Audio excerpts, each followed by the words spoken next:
تو یہ صورتیں پڑھنے سے ہمیں اندازہ ہوتا ہے.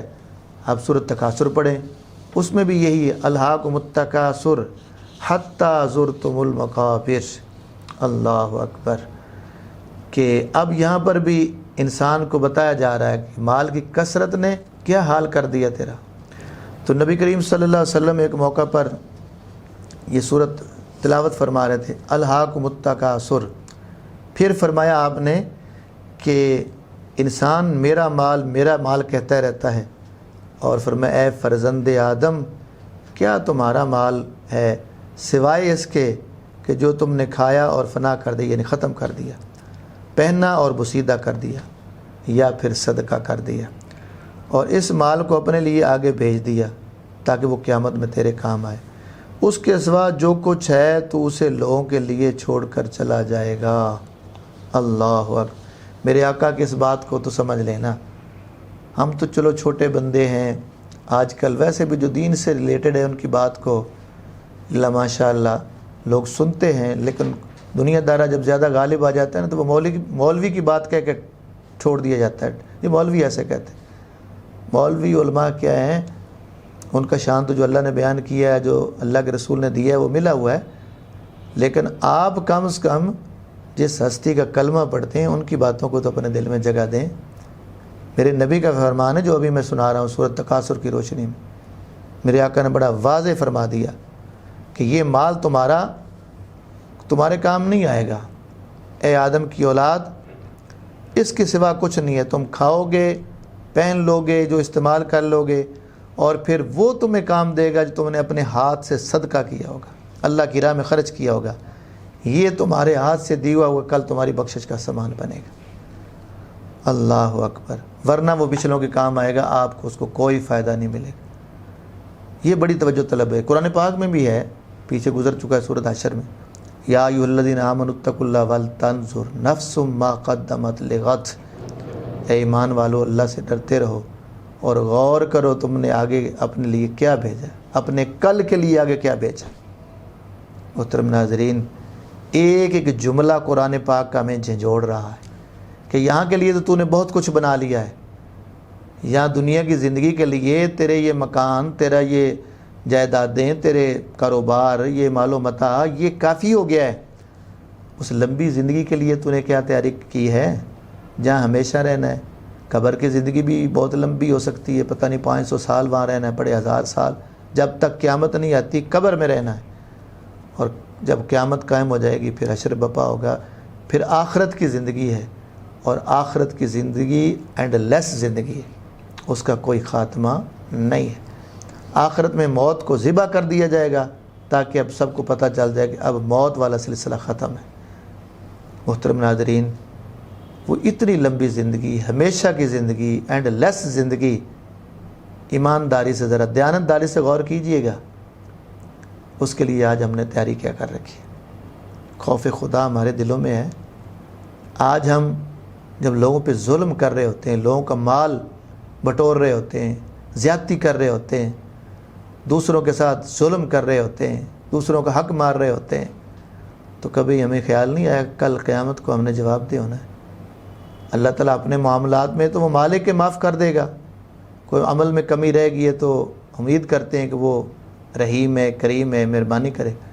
لوگوں کا حق کھانے والا، لوگوں کا حق غصب کرنے والا، اپنے مزدور کی مزدوری مارنے والا، ان کا پورا حق نہ دینے والا، ان کے مال پہ ڈاکہ ڈالنے والا، کسی انداز میں بھی دوسرے کا مال اپنی طرف کھینچنے والا، اس کو کل اللہ کے حضور حساب دینا ہوگا. اور جتنا بڑا مالدار ہے اتنا لمبا حساب ہوگا. آج دیکھا ہے، آج ہمارے ملک میں اگرچہ وہ پوری طرح عمل نہیں ہوتا، لیکن پھر بھی کچھ نہ کچھ کھینچا تانی چلتی رہتی ہے کہ جی آج فلاں کو پکڑ لیا، فلاں کا احتساب ہو رہا ہے، اور جو ہے نا فلاں ادارے نے فلاں پہ چھاپہ مارا ہے، اس کو پکڑا ہے، اس کی اتنی دولت تو نے کہاں سے بنائی، کیسے بنائی، اس کا حساب دو، انکم آف سورس بتائیں آپ. تو دیکھیے آج ہمیں یہ طرح طرح سے جب مسائل آتے ہیں، حالات بنتے ہیں، کہیں نیب چھاپے مار رہا ہے، کہیں اور ادارے جو ہیں وہ پوچھ رہے ہیں اس کا دنیا کے یہ اتنا تو نے مال بنایا، کیسے بنایا، کہاں سے بنایا، اپنے سورس بتائیں. تو یہ دنیا میں یہاں اتنا کچھ ہے، تو یہاں تو چلو آپ کوئی 2 نمبری کر کے یا سفارش کروا کے یا اپنے طاقت کے بل بوتے پر اپنے کئی ذرائع سے بڑی مچھلیاں قابو میں کم آتی ہیں، چھوٹے چھوٹے بیچارے تو روز ہی لائنوں میں کھڑے ہوتے ہیں۔ آج کل زیادہ احتساب چھوٹے لوگوں کا ہے، اور میں ان ججز سے بھی ریکویسٹ کروں گا کہ آپ نے بھی قبر میں جانا ہے، آپ ایک قاضی کے عہدے پر بیٹھے ہیں، کل قیامت کو آپ نے بھی اللہ کی بارگاہ میں جواب دے ہونا ہے، اور سب سے مشکل کام ان ججز کے لیے ہے، جتنے وہ غلط فیصلے کریں گے، اپنی خواہشات کو پورا کرنے کے لیے فیصلے کریں گے، کسی کے دباؤ میں آ کے فیصلہ کریں گے، کسی لالچ میں آ کے فیصلہ کریں گے۔ یہ لالچ کیا ہے؟ چند روزہ زندگی میں بھی آپ کے جو گفٹ کی صورت میں آ رہا ہے، کوئی رشوت کہ وہ کسی رنگ میں دے رہا ہے، کوئی کسی رنگ میں، یہ سب کچھ چلا جائے گا، ختم ہو جائے گا۔ کل آپ نے خالی ہاتھ جانا ہے، اور وہ سکندر ذوالقرنین کا، اس اللہ کے محبوب بندے کا وہ عمل آج ہمارے سامنے ہونا چاہیے، ہر جج کے سامنے ہونا چاہیے، ہر قاضی کے سامنے ہونا چاہیے، اور ہر اس افیسر کے سامنے ہونا چاہیے جو فیصلے کر رہا ہوتا ہے، لوگوں کی تقدیریں وہ لکھ رہا ہوتا ہے، اور وہ دوسروں کے بارے میں فیصلے کر رہا ہوتا ہے بلا جھجک، اور ایک بے گناہ کو وہ مجرم قرار دے رہا ہے، اور ایک مجرم کو وہ بری کر رہا ہوتا ہے۔ کل اللہ کی حضور اس کو پیش ہونا ہوگا، اس کٹہرے میں کھڑا ہوگا۔ ایسے تو نہیں عادل بادشاہ کے لیے اتنا بڑا انعام رکھ دیا کہ قیامت والے دن اللہ تعالیٰ اس کو اپنے عرش کا سایہ نصیب فرمائے گا، جب اور کوئی سایہ نہیں ہوگا۔ اس دن اللہ تعالیٰ عادل بادشاہ کو، منصف کو اللہ تعالیٰ اپنے عرش کا سایہ عطا فرمائے گا۔ تو میں بڑے ادب سے ان ججز سے، ان عہدیداران سے، اور ان اتھارٹی والے لوگوں سے بھی یہ گزارش کرنا چاہوں گا کہ آپ نے بھی دنیا سے جانا ہے، ہم نے بھی دنیا سے جانا ہے، ہر کسی نے اس دنیا کو، موت ایک ایسا اٹل فیصلہ ہے، اس کو تو غیر مسلم بھی اس کا انکار نہیں کرتے۔ آخرت کا وہ انکار کرتے ہوں گے کہ وہاں اجر کے بارے میں، ثواب کے بارے میں کیا ہوگا، ان میں تو غیر مسلموں کا اختلاف ہو، لیکن موت کا کوئی انکار نہیں کرتا۔ تو جب ہمارا یہ ایمان ہے آخرت پر، اور ایمان کی جو صفات ہے اٹھا کے دیکھیں، مومن کا ایمان مکمل نہیں ہوتا جب تک آخرت پر ایمان نہ ہو۔ تو جب آخرت پر ایمان ہوگا پھر اس کی تیاری نہیں ہوگی، پھر حساب و کتاب پر ایمان نہیں ہوگا۔ میرے پیارے آقا نے، نبی کریم صلی اللہ علیہ وسلم نے حساب کتاب کا نہیں بتایا، قرآن نے نہیں بتایا، عذاب قبر کا ذکر نہیں ہے، حشر کے عذاب کا ذکر نہیں ہے، احتساب کا ذکر نہیں ہے، وہاں پر جو کچھ کمایا، جو لیا، اس کا ذکر۔ سرکار کی حدیث اٹھائیے، چونکہ یہ بڑا اہم ہمارا آخری لیکچر ہے، آخری پارہ جا رہا تھا، اگرچہ ہمیں 30واں روزہ نہ مل سکا، لیکن 30 پارے ہم نے الحمدللہ پورے کیے ہیں، 30واں پارہ ہم سن کر اپنی آخرت سنوار رہے ہیں۔ تو اللہ تعالیٰ نے ہمیں یہ قرآن سننے کے ساتھ بخشی ہے، اس پر عمل بھی کرنا ہے۔ تو میں عرض کر رہا تھا، قیامت کو جو چند سوالات ہونے، ان میں یہ سوال بھی ہونا ہے کہ کمایا کہاں سے، خرچ کہاں پہ خرچ کیا، حلال طریقے سے کمایا تھا یا حرام طریقے سے، اس سوال کا جواب دینا پڑے گا۔ تیاری کر لیجیے آج۔ تو محترم ناظرین، یہ آخری صورتیں ہمیں اس حوالے سے، فکر آخرت کے حوالے سے بہت بڑا ہمیں سبق ملا۔ تو آئیں ان باتوں کو اپنے دلوں میں اتار کر آخرت کی تیاری شروع کریں۔ اس پہ ایک اور میں حدیث عرض کر کے تو پھر سمیٹنے کی طرف جا رہا ہوں۔ نبی کریم صلی اللہ علیہ وسلم کا ارشاد ہے، امام بخاری نے اس کو بیان فرمایا، اگر کسی شخص کے پاس سونے سے بھری ہوئی ایک وادی ہو تو اس کی خواہش یہ ہوگی کہ کاش اس ایک کی بجائے اس کے پاس 2 وادیاں ہوتی سونے کی بھری، اور فرمایا اس کے منہ کو صرف مٹی بھر سکتی ہے، اس کے علاوہ اس کا منہ نہیں بھر سکتا، اور اللہ جس پر چاہتا ہے چشم کرم فرما دیتا ہے، یعنی توبہ کی توفیق دے دیتا ہے۔ تو آئیں اس دنیا کی چاہت سے نکلیے، ضرورت اور چیز ہے، اور اس دنیا کی محبت دل میں اتر جانا اور چیز ہے۔ ہم نے اس دنیا سے اتنی محبت نہیں کرنی کہ اللہ اور اس کے رسول کو پیچھے کر دیں اور دنیا کے مال کو پہلے لے آئیں۔ مجھے امید ہے کہ ان صورتوں کی روشنی میں جو آپ نے سنا ہے فکر آخرت کے حوالے سے، آج کے بعد ہم آخرت کی تیاری کریں گے۔ یہ مال و دولت اتنا کہ لیں گے جتنی ضرورت ہے، اور حلال طریقے سے لیں گے، حرام سے بچیں گے۔ آخر میں ایک چیز میں ضرور عرض کرتا چلوں، ان صورتوں میں غور فرمانے کے بعد آپ کو اندازہ ہوگا کہ اللہ نے اپنے محبوب کی عظمت کس طرح بیان فرمائی۔ سورۃ دہا لے لیں، علم نشرہ لے لیں، سورۃ 3 لے لیں، سورۃ بلد لے لیں، سورۃ عادیات لے لیں، اللہ نے حضور کے صحابہ کا ذکر کس انداز میں فرمایا، والعادیات ضبحا فالموریات قدحا فالمغیرات صبح۔ حضور کے ان غلاموں کی سواریوں کی قسمیں، اور سواریوں پر جن پر وہ سوار ہوتے پھر ان سواریوں کے قدم لگ کے جو ان سے چنگاریاں اڑتی، اللہ ان چنگاریوں کی قسم کھا رہا ہے۔ اور اسی طرح ان غلاموں کی سواریوں کے پاؤں لگنے سے جو مٹی دھول اڑتی، اللہ اس دھول کی قسمیں کھا رہا ہے۔ کیا شان ہے! حضور کا مقام تو بڑا اونچا، حضور کے صحابہ کی عظمتیں بڑی اونچی، ان کی سواریوں کے پاؤں لگنے سے جو دھول اڑتی ہے وہ بھی اللہ کی قسم کی جگہ بنتی ہے، اور وہ بھی ان سواریوں سے پاؤں سے نکلنے والی چنگاریوں کی قسم کا اللہ کھا کے بتا رہا ہے کہ ان کا مقام کیا ہے۔ تو اس لیے حضور کی عظمت کو اپنے دلوں میں جگہ دینا ہے۔ اور آخری بات، یہ آخری صورتوں، 3 صورتوں کے حوالہ سے میں عرض کر دوں کہ صورت قل هو اللہ احد، صورت اخلاص، فلق، ناس، یہ صورتیں ویسے تو پورا قرآن ہی ہمارے لیے شفا ہے، رحمت ہے، لیکن خصوصاً بیماروں کے لیے یہ صورتیں بہت فائدہ دیتی ہیں۔ آج ہماری بہنیں اور ہمارے کچھ لوگ، خصوصاً ان پڑھ طبقہ، ایسے جاہل لوگوں کے پاس، عامل لوگوں کے پاس چلا جاتا ہے جنہیں شاید بسم اللہ بھی صحیح پڑھنی نہیں آتی، طہارت ان کی اپنی بھی ٹھیک نہیں ہوگی، وضو کرنا بھی شاید نہ آتا ہو، اور ہم لوگ ان سے جا کے جو ہے وہ ہماری مائیں بہنیں اور ہمارے کچھ ان پڑھ لوگ، نہ جاننے والے لوگ، ان سے جا کر دم درود کروانے کیا جاتے ہیں، وہ اپنے ایمان بھی ضائع کر کے آ جاتے ہیں بعض اوقات، جادو ٹونا اور طرح طرح کے آج کل عوامل۔ تو بعض اوقات یہ بھی ہوتا ہے کچھ لوگ انکار کرنے پہ وہ قرآن و حدیث کا بھی انکار کر دیتے ہیں۔ فاتحہ، آیت الکرسی، یہ صورتیں حضور نے خود دم کیا، ہمیں سکھایا دم درود، کچھ لوگ ان کا بھی انکار کر رہے ہوتے ہیں۔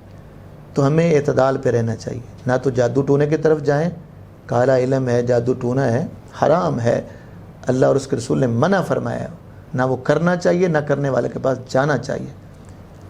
اور رہا مسئلہ باقی شفا، تو قرآن پورا اللہ کی رحمت سے، اللہ کے کرم سے ہمارے لیے شفا ہے۔ وَنُنَزِّلُ مِنَ الْقُرْآنِ مَا هُوَ شِفَاءٌ وَرَحْمَةٌ لِّلْمُؤْمِنِينَ۔ اللہ اس قرآن کو شفا کہہ رہے ہیں، مومنوں کے لیے کون ہے اس کا انکار کرے؟ سورۃ فاتحہ پڑھیے، کتنے فوائد ہیں اس کے میں پیچھے عرض کر چکا ہوں، پہلا پارہ سنیے گا، آخری صورتیں ہیں تو اس کے بارے میں سنیے۔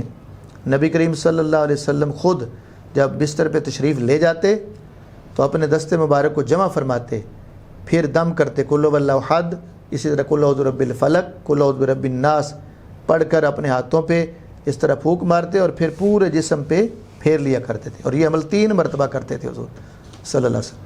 اب حضور صلی اللہ علیہ وسلم یہ اس طرح کے عمل کیوں کر رہے ہیں؟ وہ ہمیں تعلیم دے رہے ہیں۔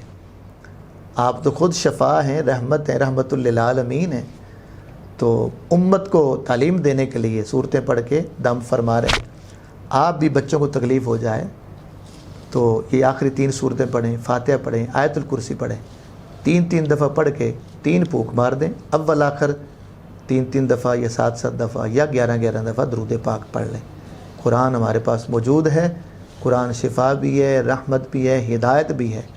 اس کو اسی طرح آپ یہ 30 پارے آپ کے پاس موجود ہیں، لیاسیہ ٹی وی یوٹیوب پر آپ اس کو بار بار سنیں تاکہ آپ کا ایمان تازہ ہوتا رہے اور فوائد لیتے رہیں۔ اور مختلف میسج پروگرامز اور مختلف تہوار کے حوالے سے کئی ایسے پروگرام آپ پیچھے سن چکے ہیں، ان کو دوبارہ بھی آپ سن سکتے ہیں، رپیٹ کریں، تاکہ اللہ اور اس کے رسول صلی اللہ علیہ وسلم کے ارشادات ہم سنتے رہیں گے تو ہمارے دل جو ہیں وہ ان میں رقت پیدا ہوگی، ہم خوف زدہ رہیں گے، اور پھر اللہ کا پیار آئے گا، اللہ کے رسول کی محبت آئے گی۔ تو میں امید کرتا ہوں کہ میرے ناظرین، تمام بزرگ بھائی بیٹے اور اسی طرح ہماری مائیں بہنیں بیٹیاں جنہوں نے پوری توجہ سے یہ پارے سنے ہیں، وہ کوشش کریں گی ان کو اپنے عمل میں لائیں گے، اور یہ پیارا عید کا دن، یہ خوشیوں والا دن جو ہے، میں عید والے کلپ میں عرض کر چکا ہوں کہ اس کو ہم نے ایسے گزارنا ہے جس طرح اللہ اور اس کے رسول چاہتے ہیں۔ ہم نے خوشیاں بانٹنی ہیں اپنے ہمسائے میں، علاقے میں، رشتہ داروں میں، اوروں کو خوشیوں میں شامل کرنا ہے اور ان باتوں پہ عمل کرنا ہے۔ اللہ تعالی ہمیں اپنی اور اپنے محبوب کی رضا والی زندگی نصیب فرمائے، نفرتوں سے اللہ بچائے، گناہوں سے بچائے، برائیوں سے بچائے، بد اخلاقی سے بچائے، اور خصوصی دعا کریں اللہ ہمارے ملک پاکستان کو، عالم اسلام کو وباؤں سے بچائے اور غیر مسلموں کی سازشوں سے اللہ بچائے، کیونکہ آج طرح طرح کی سازشیں ہمارے خلاف ہو رہی ہیں، اور عالم کفر اکٹھا ہو رہا ہے اور مسلمان بکھر رہے ہیں. اس وقت یہ لمحہ فکریہ ہے اور ہمیں اب اکٹھا ہونے کی ضرورت ہے. علامہ اقبال کا اب یہ شعر ہمیں جھنجھوڑ رہا ہے، یاد کر رہا ہے کہ ایک ہو مسلم حرم کی پاسبانی کے لیے، نیل کے ساحر سے لے کر تاب خاک کاشغر. آج پھر ضرورت ہے کہ ہم اکٹھے ہو کر اپنے شعار کا تحفظ کریں، اپنے ایمانوں کو بچائیں اور مسلمانوں کے حقوق کا تحفظ کریں. اور دعا کیجیے اللہ تعالیٰ کشمیر کو، فلسطین کو، انڈیا کے مسلمانوں کو اپنی حفاظت نصیب فرمائے، برما کے مسلمانوں کو اپنی حفاظت نصیب فرمائے. اللہ آپ کا میرا سب کا حامی و ناصر ہو. بہت شکریہ. اللہ سب کو جزائے خیر دے. السلام علیکم ورحمۃ اللہ وبرکاتہ.